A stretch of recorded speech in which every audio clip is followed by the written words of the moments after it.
When you train any of these drills, you should plug everything in, because all these drills are worked around the game plan, and anyone who's a student at UC understands what that is.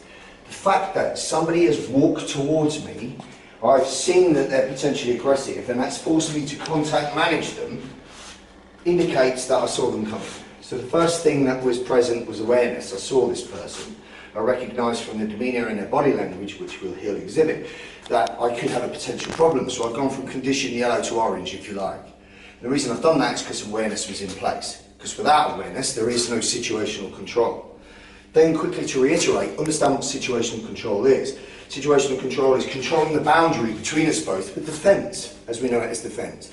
But because we need to expect a couple of things, one being that he's potentially got a weapon, in which case when I'm monitoring him from here, I'm looking at what his hands are doing, where they are right now, and two, he's probably got a friend, in which case if I've missed his friend and I need to move off the X, where I have been potentially set up for somebody to come behind me, so that I can put myself in a position where I could potentially see someone. So when we do this and he walks towards me, I'm not just going to do that. When he does this and walks towards me, I'm going to move around and then put myself in a position where if there was something previously behind me, it's now in my peripheral scope and behind him, which is tactically better. So whenever we practice any of these kinds of things, we do it with the insertion of contact management, particularly when we take it into scenario training. If we take it into any kind of role-playing simulation, as you should very quickly, it's very important that the feeder understands his role.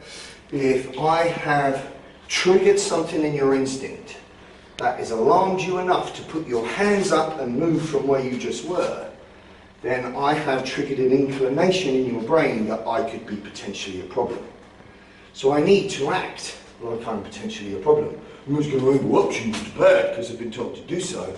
I'm going to walk towards you, holding the target, with purposeful intent. So I might take a second to put my mind in that predatory mode, and now when I walk towards you, I'll be much more demeaningful, where you know, fuck, what the fuck is that walking towards me? So you need to depict that. The other thing he needs to do when he contact manage him, quite frequently people will stand on what we call the fringe. And the fringe is where both of us would need to take a step and extend a hand before either of us could engage in a physical sense, unless one pulled out a projectile. And it's on this fringe range that quite often people will amp up and be agitated and start to give you this verbal display. When they do this, it's most likely in the reality they are stood normal, just like you and me, flat-footed. They might hot step from one foot to the other because adrenaline is surging through the body, making the legs shake. They might be animated because they're striving to amp themselves up. But they won't be stood like this, bladed. And if they are an amateur, and you should act accordingly immediately. You should preempt them. Don't allow anyone to stand here with you, start, stop and prepare. So what a lot of people make as a mistake, particularly when they hold some kind of shield structure or pad, they will step and hold like this for you.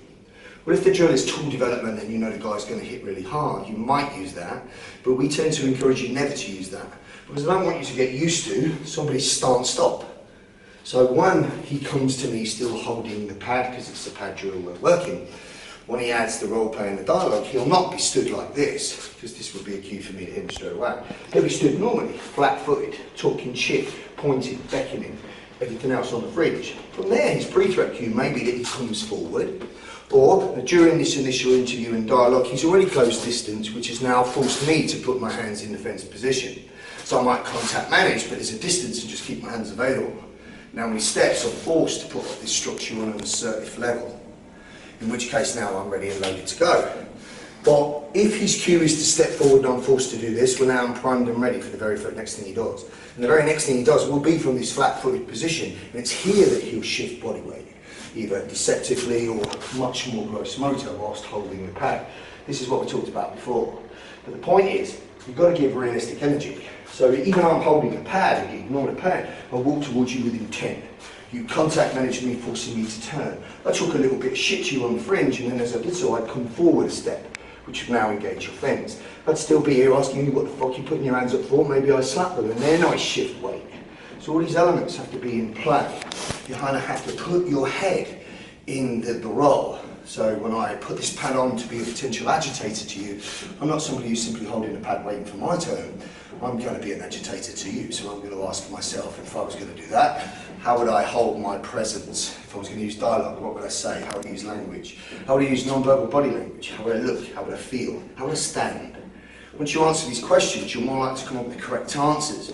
Well, this is what a predator looks like. This is how the behavioural elements come into play. Now you're going to exhibit those, which are much closer to what we're looking to do in the street. Right? So, as an example, he would, let's say, present the target. The target has to stay up the whole time if we're using pad work. He can't keep it down, talk shit to me and then present it, because if he presents it from that or previously down position, he's dictating to me when I hit. That's not how it's going to be. His dictation for how I'm going to hit involves him either shifting weight, coming forward, getting animated or slapping my hands. So the first thing he's going to do is walk towards me with purposeful intent. So I'm just stood and he walks through with purposeful intent. So I recognise that's a potential problem and I'm going to move. Okay? During this time he might dialogue. He's got a stern face and everything else. Important thing. This is the target structure. This is the subject. So don't dialogue looking in his face, talking to him because he's pulling scary faces, and then suddenly turn and hit that because that's goofy.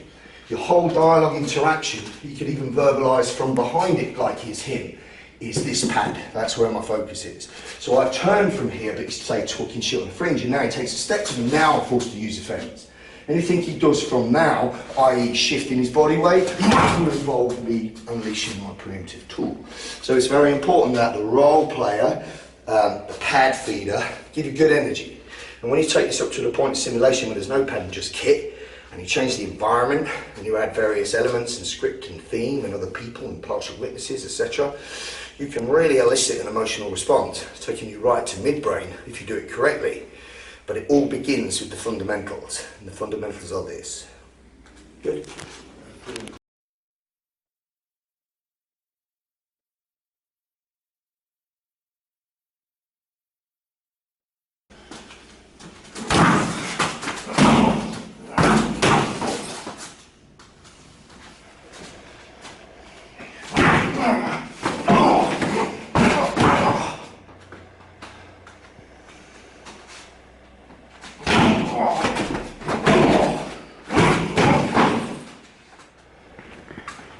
Where you fucking going, mate? I'm just going about your business. What's your problem? No, you fucking looking at your fucking way, mate. Just put your fucking hands down. So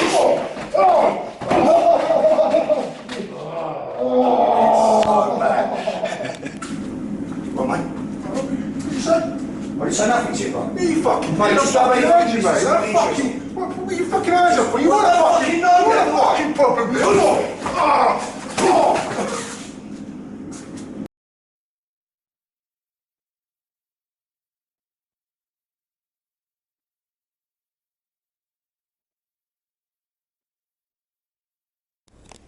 Right, so the meat of our training is going to be on pads. Because we're working this continuous attack module, we're working off the idea that the first shot wasn't enough. Regardless of whether you're just working preemptive strikes or working first shot wasn't enough and you have to continue, or working that your first shot created a response in him where he shuts you down or tries to hit you back, which are the other two responses to a preemptive strike, as we'll see. The starting place in my mind, regardless, just before I throw the preemptive shot, is to attack at a level of force of 10. So regardless, every single time I take part in this random drill, where now he's going to give me differing energies. He might give me the energy that replicates a level 10 threat, where the target presents itself until the job's done. He may give me a single shot knockdown. He might give me a shot attachment, or add the clear, hit him one more time and he's down. Any number between level 10 and level 3, if you like, he could give me in terms of energy. So what he's trying to trigger in me is the recognition inside the fight dynamic of when I need to stop, of when it's no longer reasonable or necessary for me to continue. But what you'll see from this is that I'll approach every single one of these random drills as if I am going to attack him at a level 10.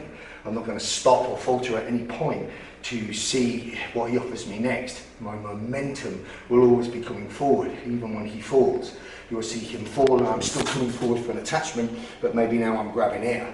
Or I've attached and now I've controlled his descent to the floor, but I'm still poised over and chambered, ready to strike. So it's important that you start every single one of these drills with an attack level of force of 10, volume dial at 10 with every single drill. What you're just looking to do is to be able to recognise his response and in terms of stimuli and the probable reaction that you need. So the reaction might be that he's down and he's out. Clear and clinical. It might be that he falls back, puts his hands up, don't want them more, there's lots of distance. It's clear and clinical.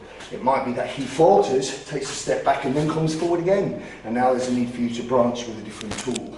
Any number of things. We want to program it in. Start the drill with an empty mind. No mind. Just the mindset of level 10 violence which you're about to deliver. And then what happens inside of that dynamic, learn to respond to like an automated thing.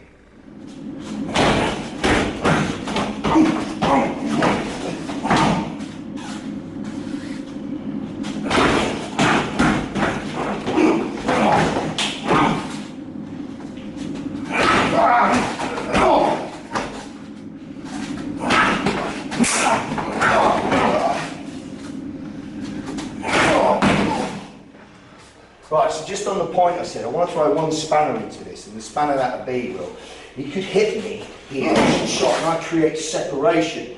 But in this moment, I'm not going, all right, and backing up, which would clearly tell him that it's fine. The threat is subsided. What I'm doing is, although I'm creating a distance here, I'm pausing, and then I'm going to come back aggressively, just to see what he does. And the ideal of what he does is, because here when he's hit me, I'm going to purposely move out of range. So I'm out of the range for his attachment. And now he has to perceive what happens next. In which case, if he sees me muster up to be aggressive, he's going to stop kicking me on the groin on the way in. Just as one example, he could do something else. So my feed will be, boom, he hits the shot and I go like this, and then I come back again but with a low target. Okay, again, ideally this would be doing kick. So I've got a helmet and a groin guard. He hits me on the high line, I think about it for a second and then I charge back in, maybe throwing a shot as I do. And now he has to kick me in the groin. But to get it on a pad, all you're going to do is the normal feed with the normal transition, and then when you come back in, come for a low groin target. So make sure that this is level with your own groin and reinforced and strong for a kick, for a low line kick. From there, I can fall immediately from the kick, or I could fall and present another target, really he's hit the back of my head. So ideally he's hit me in the face, boom, I've gone back, come back, he's kicked me in the groin down here, so I present another target. Or he could hit me in the head, boom, I go back, goes back, kicks me in the groin, and now I do this. And then in which case there's no target. And I'm looking to programming into him the need to branch to a different range and tool if necessary, the need to implement another strike because it's necessary, and the need to either implement continued strikes or immediately stop. I'm programming his response. So.